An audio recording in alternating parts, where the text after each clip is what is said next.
I think that Assassin's Creed Odyssey gets a bad rep and deserves more credit. While I don't think it's a perfect game and there are many things that I would tweak and change, I do think this is one of the most remarkable open world exploration adventure RPGs of the last 5 years. I've noticed a lot of other YouTubers are strangely afraid of talking positively about this game, even though in private when I've spoken to them, they feel positively towards it. And I think it's because one, the public seems generally against Ubisoft, so it's easy to hate on them. And two, because a couple of big name YouTubers and creators who will remain nameless have bashed this game previously, even though I'm not entirely convinced that they played the game in its entirety. But you know what? I don't care. I'm gonna say what I think and everybody can just like kind of deal with it. If you hate me for saying it, bummer. I swear, sometimes I'm like, maybe I'm doing this YouTube thing wrong. Maybe I just need to like, just look up on Reddit what the most popular gaming opinion is and just echo that. And then in no time I'll have like 10 million subs. But you know, I don't like doing that. I like to just say it like it is, explain what I think about a game and argue my points. If you agree, great. If you disagree, that's totally cool. All I ask is that if you do disagree, let me know why in a comprehensive comment in the comment section below, and I can go through those and adjust my position. I've done it previously with games like Days Gone, Ghost of Tsushima. I'm always willing to reevaluate my position because I want to be right. Imagine that.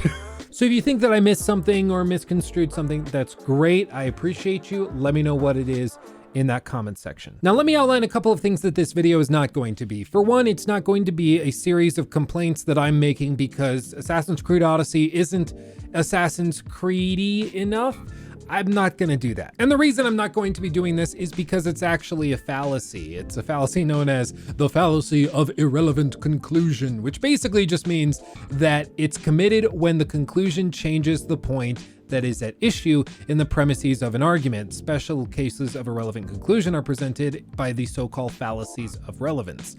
In other words, when you say that a game is bad because it isn't the way you wanted it to be, or because it's not Assassin's Creed enough and therefore the game is bad, or like Saints Row is bad because it's too cringy, that's not actually a valid argument. The game can be bad for a series of reasons, but to conclude that the game is bad because it isn't something that you had construed in your mind and had created, it's frankly irrelevant. It can be a piece of your argument, but that in and of itself is not an argument against it. All of that just to say you can't dismiss Assassin's Creed Odyssey simply because it's an open world adventure game when previous Assassin's Creed games were more stealth focused and very linear, even if they had open worlds. It doesn't actually follow that the game itself is bad just because it isn't what you wanted it to be personally. Now, secondly, I'm not going to be saying that this game sucks simply because it's a Ubisoft title. I get it. It's really easy to hate on Ubisoft. I do my fair share of it. I mean, if you guys haven't been following this channel, you'll know that I do love poking me some Ubisoft bear. That sounded sexual. It wasn't, I swear to God. This goes without saying, but again, it's just irrelevant that Ubisoft developed and published this game. We can point at them in general trends and say, look, the game is a continuation of these trends that Ubisoft has been putting forward. But if we're evaluating Assassin's Creed Odyssey as a video game, we have to do it fairly and without all of the baggage where it's like, hey, it's bad because these guys touched it. It's completely irrelevant. In the same way that when I play Starfield for reviewing and critiquing it, I'm not going to just blindly dismiss it because it comes from the same guys that did Fallout 76. The game can be really good and still come from a team that did something really evil and kind of scummy in my opinion. Who am I kidding? I'm not getting a review code for that. Bethesda's completely blacklisted me at this point. They don't talk to me because I said Fallout 76 was evil, and that's not, I guess, I don't play well with others when they try to scam their customers. Again, if I just shut up, I'd probably be a much more successful YouTuber. It is what it is. And lastly, I'm not going to be making any points that I can't defend. I'm going to try really hard to argue coherently why I think Assassin's Creed Odyssey is a lot better than people give it credit for. And I'm going to do that by tearing down some of the commonly presented protestations and rebuttals to Assassin's Creed Odyssey, and then I'm going to explain why I think the game is actually somewhat remarkable. But with that, we're going to get into it. I don't have a sponsor or anything for this video. All I ask is that if you enjoy the video, you do subscribe. And if you want to hang out with me live when we stream these games, when I'm working on video ideas, or even if we're just reacting to gaming news and hanging out, go check out my second channel. I'll have it linked in the description box below the like button. We are streaming there right now when this video goes up live, so check it out. Oh my God, dude, look, I've got a big circle. It's from my new headset. Oh, is it too tight? Dude, that's too funny. It's like that Nick Merckx. Dude, I have a dent, bro. Now, the first thing you need to understand about Assassin's Creed Odyssey is that this is the biggest game Ubisoft had ever made up until that point in 2018 when it released. It has easily 100 hours or more of content before you even get to the DLC. Real quick, I will say the DLC is extremely underwhelming. I'm not here to defend the DLC. I'm here to defend the core game. Let it be known, I think the Atlantis DLC is absolute ass. Moving on. There are dozens upon dozens of side quests, each with their own stories, characters, and motivations, an expansive main story with branching decisions and multiple endings. And of course, there are countless gameplay systems that are all intertwined with, is intertwined even a word? Or intertwined, that's a word, I'll go with that. The point is, they all come together to create a tapestry of complex gameplay mechanics and loops that all fulfill each other. Everything from combat to exploration to narrative choices to the faction system that tasks you with selecting political factions to control certain areas, only to have those political factions fight each other to gain new ground and then influence the factions around them, to the mercenaries that hunt you down throughout the map, to naval combat, treasure hunting in the seas, crafting, climbing, and of course, sightseeing. All of these help fulfill each other. So as you explore, you'll find new items and crafting materials that you can then use to upgrade your equipment, which allows you to go into harder areas while exploring, to defeat more difficult enemies, which then allows you to get access to all new areas of the map, which of course then allow you to sail your ship in, hunt for new treasures, continue exploring, completing side quests, working your way through the main story, making branching decisions that will have an impact on the endings and which characters live and die.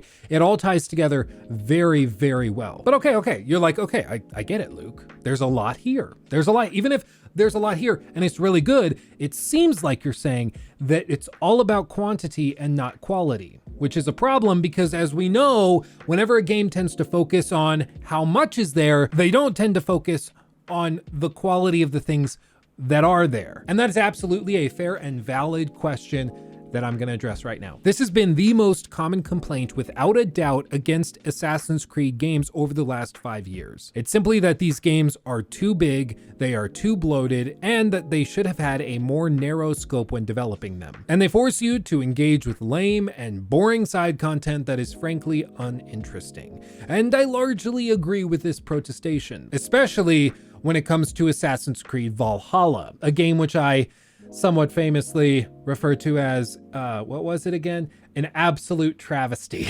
Okay, quick sidebar. I low-key feel like kind of bad because Ubisoft sent me like tons of stuff for Assassin's Creed Valhalla, even though I started bashing it during the previews. They sent me like a collector's edition. I've got the statue, Ivor, right here. It's like, it's pretty cool. It's a fun little collector's item. I like it. And they sent me like a whole like sweatsuit with like sweatpants and a sweatshirt and everything for it, which I've never worn publicly because it's extremely unflattering. But they did all of this and I still like tore the game a new one and did like a 3-hour video explaining why I think it's so horrible, which you're free to check out linked below. But I feel kind of bad because Ubisoft has always been kind of nice to me, which I greatly appreciate, even though I just keep like smashing them in the face every chance I get because they keep making stupid decisions. But you know what? I'm going to call it like it is, like I said earlier. And you know what? It kind of is a testament to Ubisoft's at least culture when it comes to influencers and reviewers and things, because I called out Bethesda for Fallout 76 and they just straight up blacklisted me. They don't respond to my emails anymore. They go to spam every time I send one, I guess.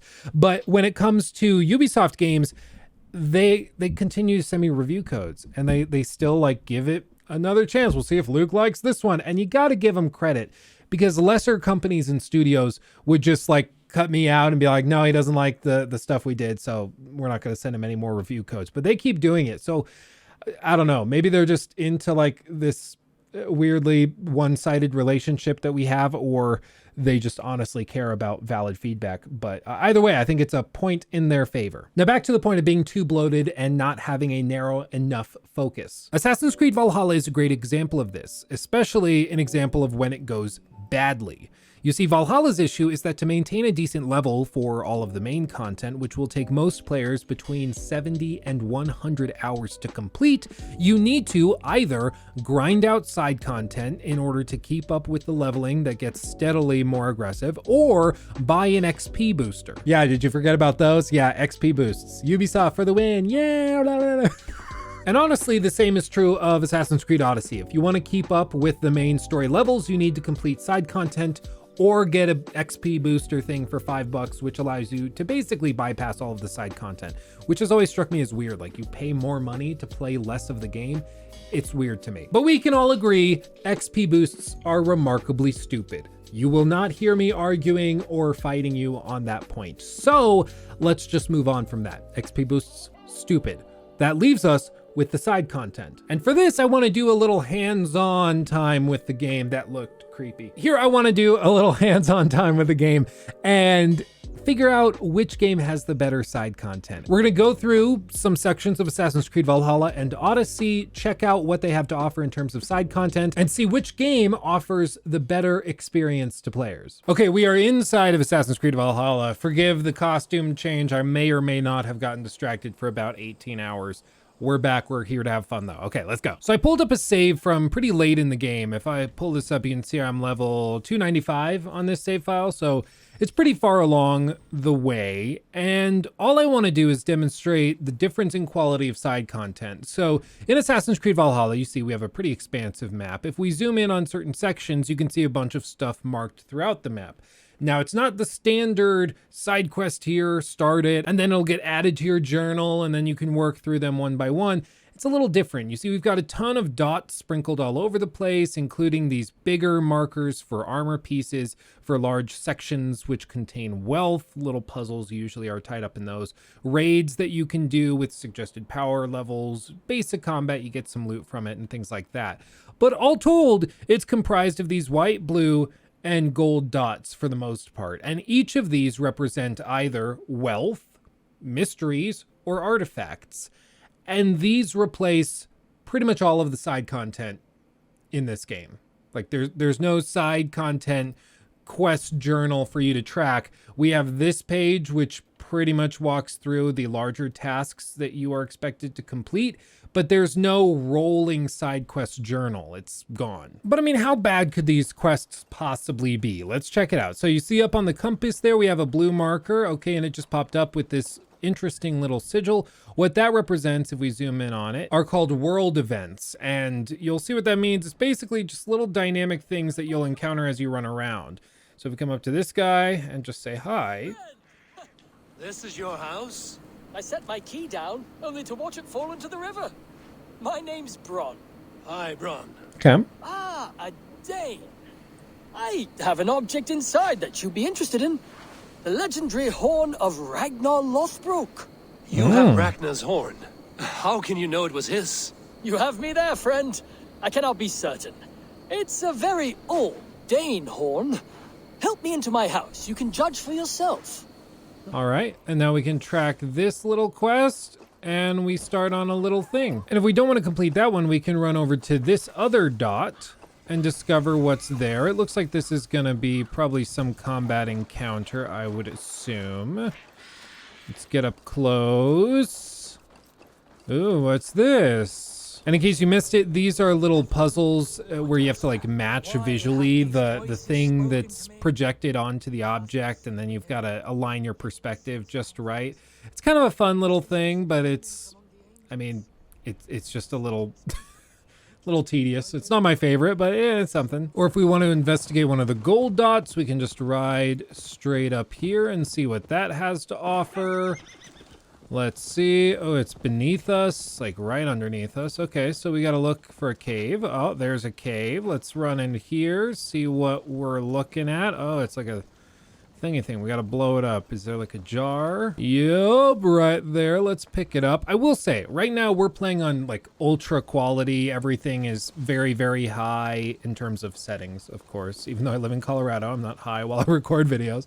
And I gotta say, this game does look really good. I will say my wife, Nikki, she's been playing Valhalla on console, and she's had to deal with like an unbelievable number of technical issues. Like, I didn't think for sure after all this time that they would still have screen tearing issues or the bug where Ivor just like is drunk when you load in, but they still have that issue on Xbox and they just never patched it like 2 years after launch. It's baffling to me, but on PC, I will say this game does look tremendous. But you see, just after that, okay, we got to find a key to unlock it. Let's see, we got keys all around, but they're all kind of hidden and out of the way. So let's go find some keys. And here we got another little cave door. Okay, we go in here. There's like poison. I'll just collect the key. There we go, second tomb key. Run over here. Yeah, sure enough, there's another door. Let's just run down here. Oh, there's another key just under something we have to move that takes 2 seconds. Okay, we'll collect that. And if I were a betting man, I'd figure there's another key just over to the right here to finish out the 3. Am I gonna be right? Am I a genius? Yeah. Yeah, sure am. Sure am. Break our way through. Break our way through. And break this. And boom. Third key. Okay, now I would assume we go over there and we can just open the door and get the treasure. Maybe there's going to be like a cool little flip or a trick or something different. Maybe a cool story beat or something. Maybe. Okay, we go down here. We unlock it. And boom. Okay. Well, we got the wealth collected. It's a shield. And that's it. And that's the gold dot right there.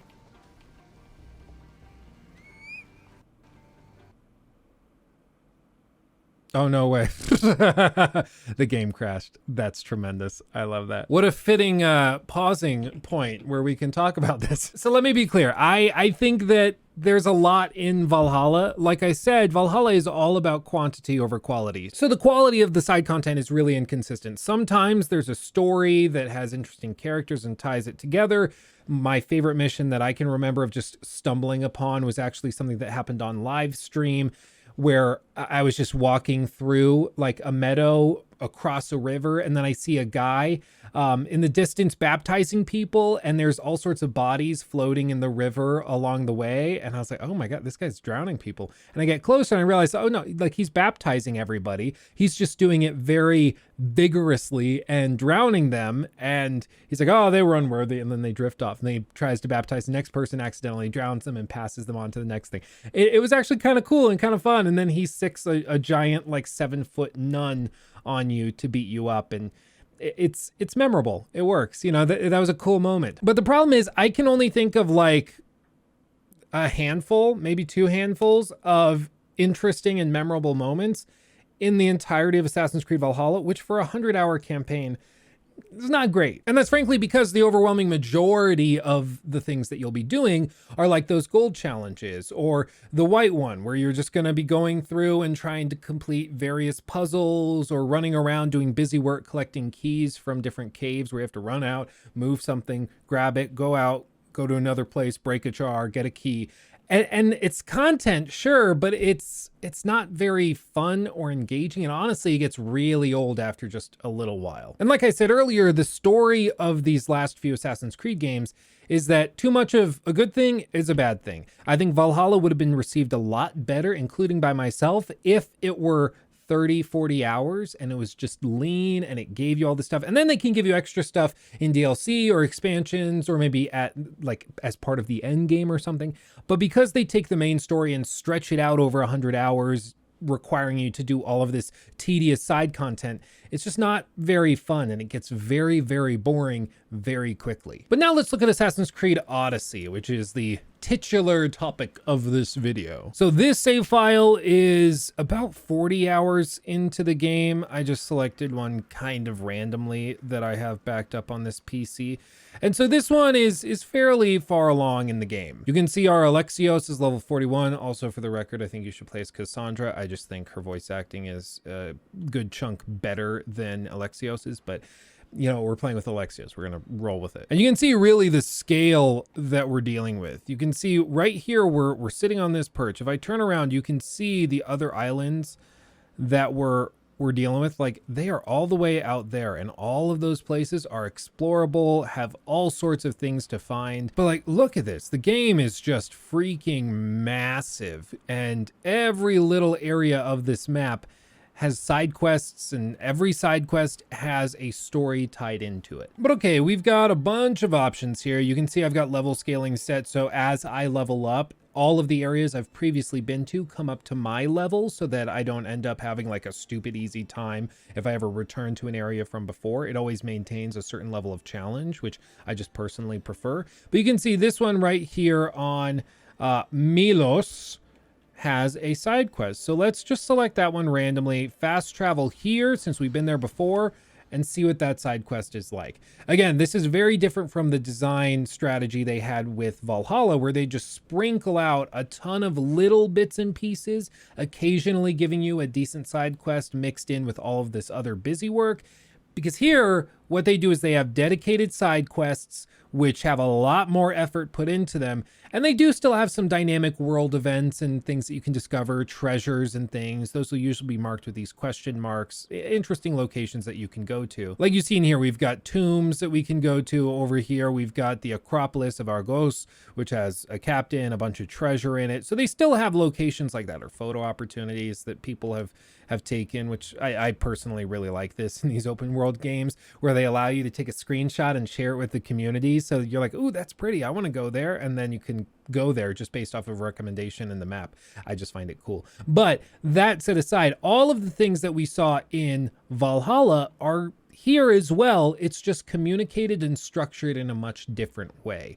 They're communicated with question marks, and you never really know what you're going to get when you go to each of them, whereas in Valhalla, they're all color-coded. So if you want to just do world events, you can do that. If you want to just hunt down wealth, you can do that, etc., blah, blah, blah. But it also means that we have dedicated side quests, which have a lot more effort put into them and aren't mixed in with all of the other busy work. So if we go over here, let's just see what this one is like. I might regret doing this because this one might be kind of a lame side quest, I don't know, but this is kind of the point, is we're just trying to compare randomly what one game's side content has to offer versus the other game. And also, this game is a looker too. I mean, this is not even like fully maxed out because it was going to make me restart if I tried to max it out, but it's still a damn good looking game. Yeah, let's see what this guy's deal is. Let's talk to him. She says you're the one to talk to about entering the battle on Melos. Indeed I am.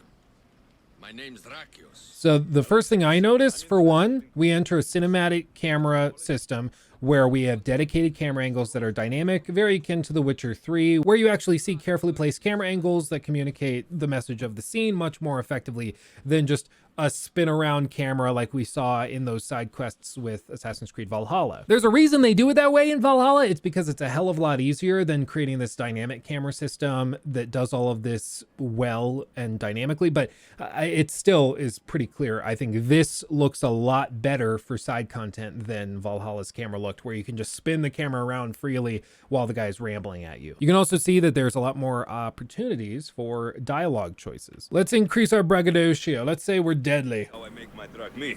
This battle will be no different. Family resemblance, perhaps. You mean Demos? Then this battle is backed by the cult. Of course, I can't talk about that. Not with any old challenger, but become the champion of the Battle of 100 Hands, and I'll tell you all I know. Okay, boom. So we just were given a rough outline of what we should come to expect from the quest. We're basically going to be participating in a little battle. There's a big pot of prize money if we do, but in order to get properly trained, there's somebody that we should go and train with. So we can either train with that person, or we can ask a bunch of questions giving context to what we're about to do, which again is just a nice little extra level of effort. So if you want to understand what you're doing a little bit more, you can ask when this tradition began. You can ask about Roxana, who's the person that he said that you should go and train with, and ask why she's so qualified and what use she would be for you, basically. Or how you originally got involved in this battle. So you can poke and prod and you can find out more than just a passing like, oh, I need this thing. Can you go fetch it for me? Bring it back here and then I'll give you some XP. It's actually thought out, and there's a story here, characters who are doing things for certain reasons. It's great. Let's just say we're ready to compete. Okay, we're gonna follow this guy in and we're gonna do a little battle. New mercenaries discovered. Oh, I should talk about this real quick. In Assassin's Creed Odyssey, there's all these mercenaries that have unique little items and abilities tied to them. So awareness takes less damage from assassinations, and pyrophobia, which is that they're terrified and take extra damage from fire. So you can use this to hunt them down and hopefully do a little better against them. But as you level up, you see we've got different tiers of these mercenaries that come and hunt us down. And as you work your way through the game, you'll fight more and more and more of them, eventually dealing with some very hardcore mercenaries that will crush you if you're not careful. I really like this. It was just kind of cool because as you go through the map, occasionally they'll come get close to you and try to hunt you down. And I just appreciate it. You know, it's something where you always have to kind of keep an eye out for, because they will get the jump on you if you're not careful. So here you see we have a dedicated area, a bunch of dedicated assets, voice acting's tied into it. There's a whole set piece designed around this one section of side content. And then we have these cool little war games that we get to participate in. And it's just kind of fun. It's different. I will say I've always used the like dual swords here. And part of it's just because, oh, look at that. Oh, it's great.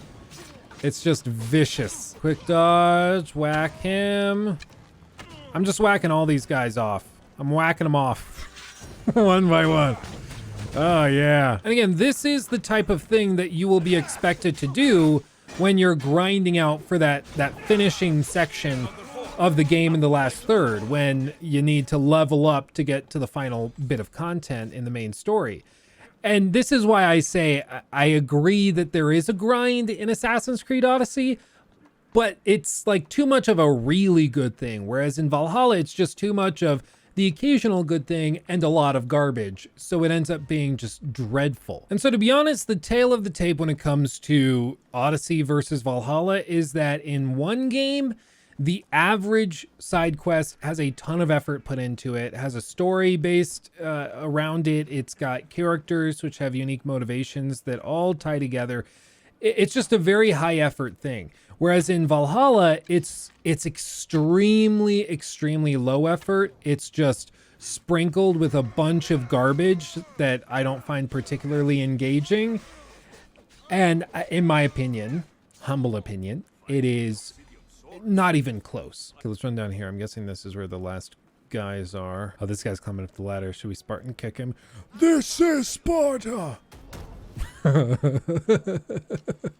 It just feels good, man. It just feels good. Okay, I think these are the last two. He has a bear. That's not even fair. That's just not even fair. Okay, bears don't like fire. Let's use some fire.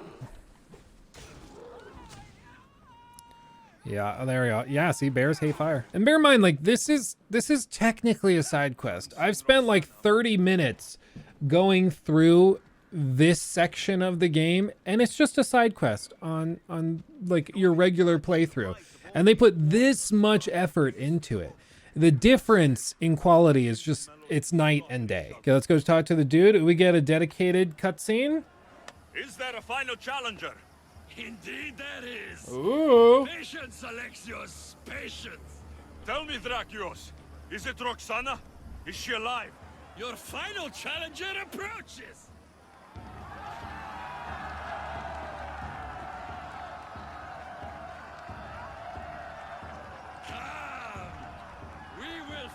This in the shadow of the volcano in the east. And boom, dedicated arena on a small island you don't normally go to. It seems like the training is paid off. I was about to say the same. Enough chatter. Our patrons demand a champion. Finish this. We don't have to do We can this. lay down our weapons. There's nothing more to prove. Nothing. This is outrageous. Roxana, only one of you can win the battle and become champion. We don't have to kill each other. Think of the riches, Roxana. Indeed, everything you've dreamed of is almost within your grasp. We can walk away. Only one of you can walk away a legend. Oh, The that's stakes were right. clear from the beginning, Alexios. Don't do this. I'm so close. Enough! The battle must end now! No, Roxana. We decide how this ends, not him. I'm beginning to think there are things more important than riches and glory. That's just not true. I want the riches and the glory. And so, like, right here, we have a choice where we can just say, join me, we leave amicably, and that's it. Or we can have a final fight, and the winner will get a larger payout. Let's see what he does if we try to just Join walk me away. on my ship. There are more adventures for us, out on the Aegean. I will join you. Okay. No! You must finish the battle! No! It's over, Drakios. It's over when I say it's over. Guards! And then we get one last fight. Oh, we're gonna fight with her? Yeah, we are. Like in quest completed. Oh, we gotta kill him too. Or we can kill him too. It's just like, again, it's a nice touch. I just appreciate it greatly. And it's why I say that this game is a much better action RPG than it gets credit for. Oh, did he smoke bomb away magically? Kind of looks like it. Oh, no, there he is. Okay. Yeah, no. I was like, I'm not going to let him off the hook. Whack, whack, whack, whack, whack.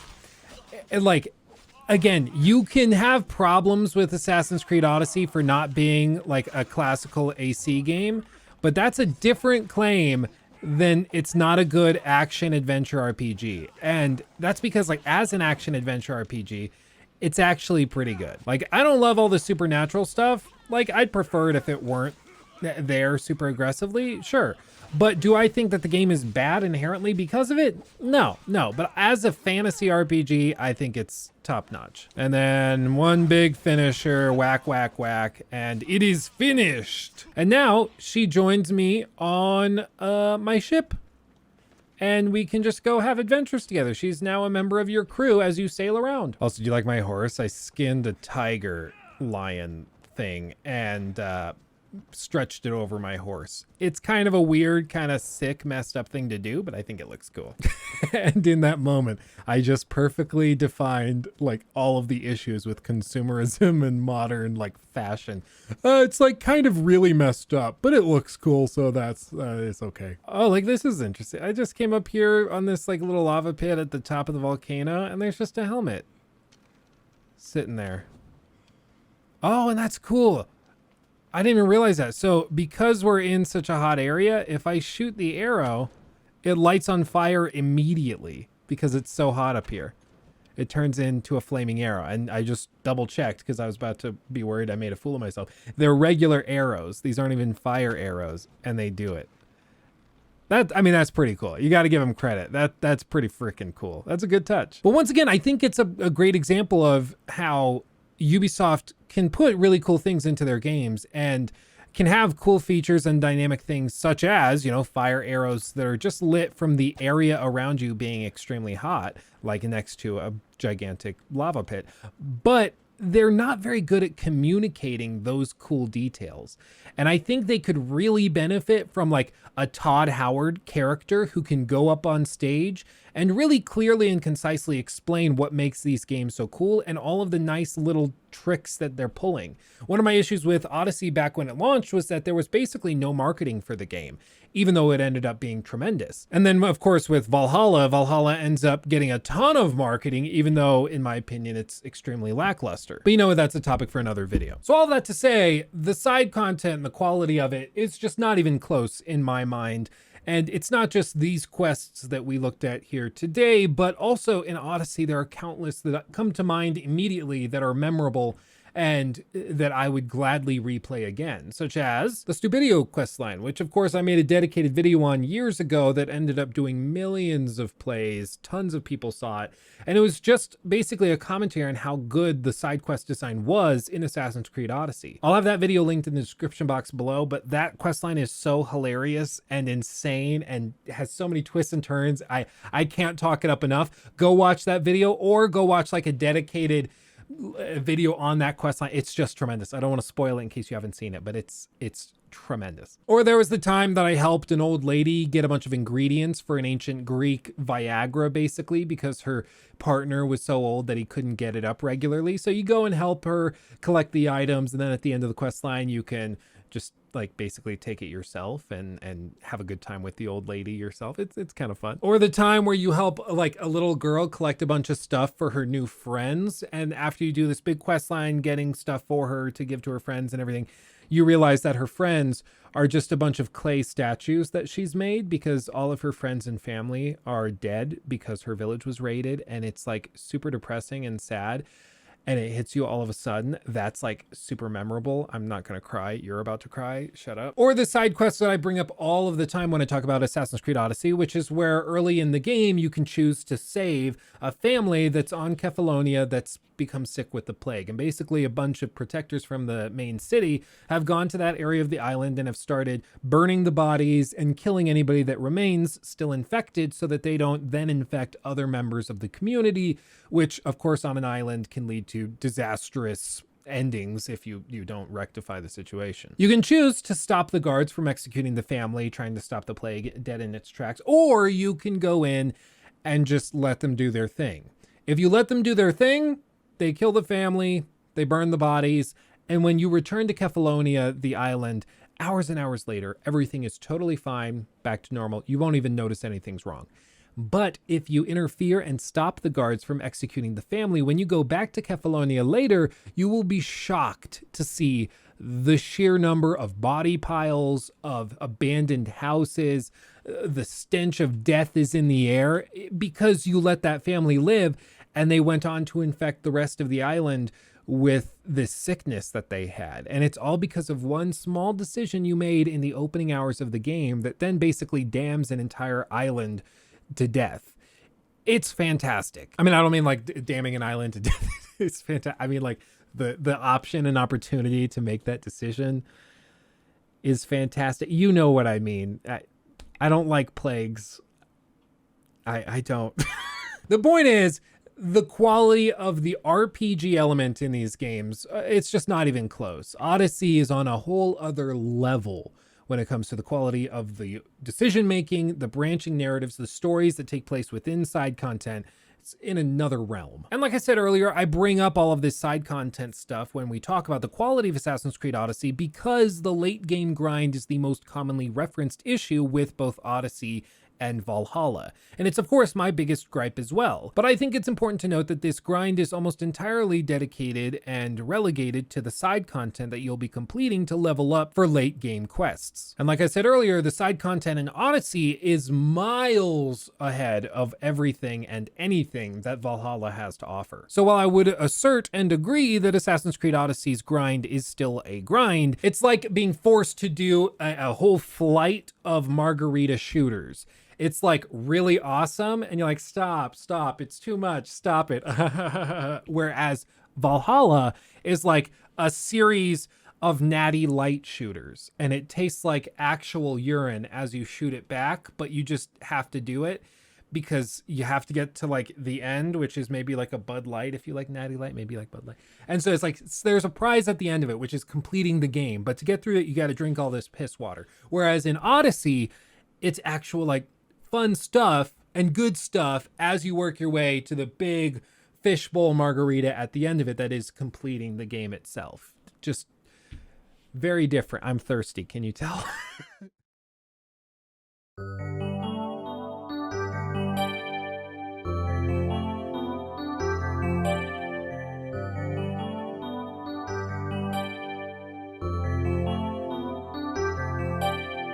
So So what are we left with common rebuttals and problems with Assassin's Creed Odyssey? Well, people bring up the combat, but I would say Assassin's Creed Odyssey has a robust melee combat system that makes use of many different weapon archetypes, abilities, and build loadouts. It isn't anything you'd expect to see in an AC game, of course, but once again, to dismiss this game whole cloth because it isn't something else is to commit a fallacy. If you don't like third-person melee combat with swords, parries, and rechargeable abilities, that's totally fine.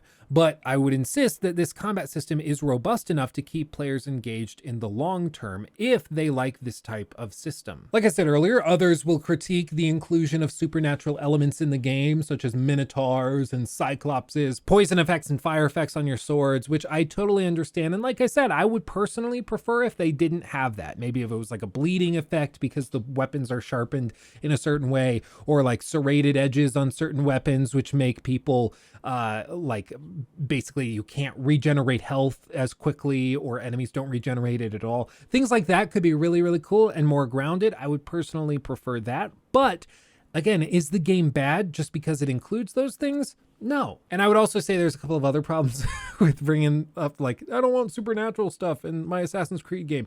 For one, supernatural stuff has been in Assassin's Creed since literally the first game. Like, the very beginning. There are freaking magic apples that you chase around through all of these games. Like, come on. And again, to just blindly dismiss a game because it includes themes that you don't personally enjoy is stupid and is not an adequate rebuttal to the quality of the game itself. It's the same exact fallacy that people commit when they insist that The Last of Us Part 2 is a bad game simply because you play as Abby for a chunk of it. Just because you don't like the thematic or narrative choice that they made doesn't mean that the game on the whole is bad or not worth playing. You don't have to like it, but your disdain for a piece of it doesn't justify disdain for the whole. And if you don't like The Last of Us Part 2 comparison, we can look at Red Dead Redemption 2. Oh, it's too slow and it's way too long. You have to sit through all of these conversations and it's too realistic and things. I get that, but just because you don't like having to watch Arthur like actually skin an animal by hand, that doesn't mean that the game is bad. Or just because you can't quickly fast travel and zip between locations on the map, that doesn't mean that the game is bad. Just because it includes sort of a thematic and design principle and idea that you don't personally enjoy. But okay, we've tried to knock down all of the small little protestations that people might levy against the game. But that doesn't necessarily mean that Odyssey is good. We're just trying to poke holes in people's problems with the game. So what is it about this game that makes it really, really good? Well, like I mentioned earlier, the narrative is extremely vast and contains branching consequences based on your choices that span from the opening couple of hours of the game all the way through to the very, very ending. Certain characters will still be alive if you allowed them to live early in the game in the first 10 hours. You'll see them at hour 60. Or if you killed them off or allowed them to run away, whatever it may be, they just won't be there. There will be some dialogue about how they're missing, what happened, and then you just move on. The sheer level of choice in this game is ridiculous. I tried to quantify a lot of it in the big critique that I did on the game years and years ago, but I couldn't even come close to scratching the surface of just how much stuff is in this game, how many choices there are for you to make that have impact later on. As I mentioned earlier, every single side quest has a story, and I will happily compare the memorability and quality of these side quests with some of the best games released in the last decade. They really are that memorable and well written. I know it might be shocking coming from Ubisoft, but it's simply true. And if you doubt me, go try the game yourself and test it and compare these side quests with some of the games that you hold most dear. One of the things that I've discovered is that the people that so commonly bash Assassin's Creed Odyssey have not actually played it. And I'm not just saying that to try and craft a straw man to argue against. I mean it seriously. Some YouTubers, which again, as I mentioned at the top, will remain nameless just because I don't want to get into a mudslinging fight, that have bashed this game publicly, I've spoken to them privately and come to find out they played an hour and a half at a preview event, got an idea of what they thought the game was, and never touched it again, but have continued to bash it for literally years at this point, simply because it's a Ubisoft game, it's Assassin's Creed, and Assassin's Creed sucks, right? Because Ubisoft makes it. And it's so annoying and frustrating to me because it's leading people into a situation where, like, if you trust that YouTuber, if you trust that person because they have other takes on games that you respect and agree with usually, you're missing out on a truly remarkable video game, on a remarkable journey that you could take in exploring the Aegean and having all of these branching narratives, a robust combat system, amazing side quests. You're missing out on all of that simply because some YouTuber wants to hate on a game for the clicks and the memes of it. And I can't stand it. I can't stand it. But what else do they do? Well, the AI is incredibly smart. Every NPC, including the guards, also have their own day-night routines, even with NPCs having their own beds, places of work, and things they do for fun, such as sitting on the dock, watching the sunset, or hiking around the island that they live on. Again, there's tons of cool stuff like this in Odyssey and in Origins. Most of it was cut out for Valhalla, but there's tons of cool stuff like that.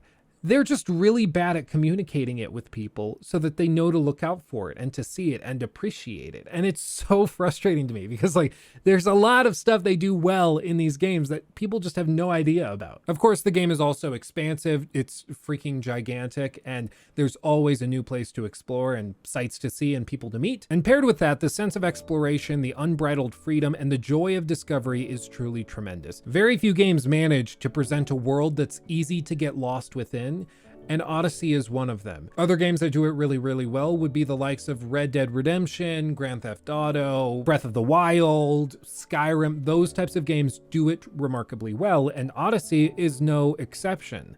Again, I know it might be shocking, but it's just simply true. And it's because of this exceptionalism that Assassin's Creed Odyssey was actually nominated for Game of the Year in 2018 against Red Dead Redemption 2 and God of War. It was put up into the same category as those two games by a whole board of unbiased, somewhat, games journalists, reviewers, and media pundits. They nominated this game to fight against Red Dead Redemption 2 and God of War for Game of the Year. That's how good they thought it was. They took that stance anonymously because it was part of the panel that decided which games were nominated for Game of the Year. And it's probably because it was anonymous that they felt like they could do it, because for some reason, promoting and praising Ubisoft games is just not okay. Like, you aren't taken super seriously if you do it publicly, and it's just freaking dumb. I can't even tell you, I've made videos in the last few months, like I did the review of The Last of Us Part 1, where I said, hey, for $70, this thing's kind of a joke. If they didn't do the remaster, maybe you could justify it, but this game has already been remastered. It's fine. You don't need to remake it. It's more of a remaster anyways. Come on, I don't recommend it. People on that video started commenting, okay, coming from the guy that likes Assassin's Creed Odyssey. I can't even tell you. If you like this game publicly and talk about it, like, people treat it as though you've like murdered kittens in your spare time. Like it's some sort of gotcha.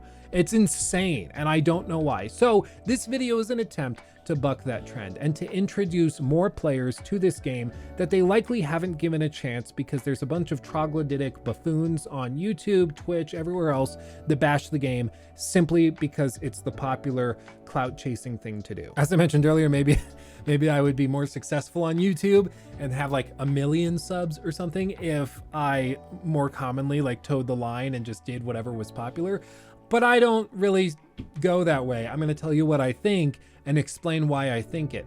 Even if most people disagree, I'm just going to call it like I see it. And if you have feedback or something that you think I'm missing, I would love to hear about it, because again, believe it or not, I want to be right. I don't want to be wrong. But you know what? I've been filming for like an hour and a half at this point, not to mention everything else I had to do before this. So it's like, according to my little AC unit, it's like 82 degrees in here. I'm starting to sweat like Jeff Keighley when he sees Kojima, so I'm going to call it there. If you have other games that you would like me to tackle and try to defend in a similar way, let me know about those in the comment section below. We might just agree. Or if you think that there's a game that I don't like that I should give a shot, again, let me know down below. I would love to reconsider and possibly change my mind. But as always, make sure to like and subscribe if you enjoyed the video. That's at least what I'm supposed to ask you to do. And come over and see me live on YouTube right now. Links in the description box below the like button.